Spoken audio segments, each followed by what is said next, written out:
ನರೇಂದ್ರ ಮೋದಿಜಿ ಅವ್ರು ಹೇಳ್ತಾರೆ ಹ್ಮ್. ರಾಜ್ಯ ಚುನಾವಣೆಯ ಸಮಯದಲ್ಲಿ ಅತ್ಯಾಚಾರಿಗಳಿಗೆ ಶಿಕ್ಷೆ ಕೊಡುವೆವೆ ಅಂತ ಬಿಜೆಪಿ ಸರ್ಕಾರ ಅಧಿಕಾರಕ್ಕೆ ಬಂದ್ರೆ ಅಂತ ಹೇಳ್ತಾರೆ.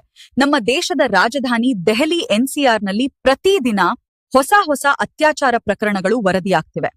ದೆಹಲಿಯಲ್ಲಿ ಇಂತಹ ಅಪರಾಧಗಳು ನಿಲ್ಲದೇ ಇರುವಾಗ ಮೋದಿಜಿಯವರು ಬಂಗಾಳದ ಮೇಲೆ ಮಾತ್ರ ಏಕೆ ಗಮನ ಹರಿಸ್ತಾ ಇದ್ದಾರೆ? ದೆಹಲಿ ನಿಮ್ಮ ಬಿಜೆಪಿ ನಿಯಂತ್ರಣದಲ್ಲಿದೆ. ಇಲ್ಲಿ ಇಂತಹ ಘಟನೆಗಳು ನಡೀತಿರುವಾಗ ಇಲ್ಲಿ ಏಕ್ ನಿಲ್ಸೋದಿಲ್ಲ?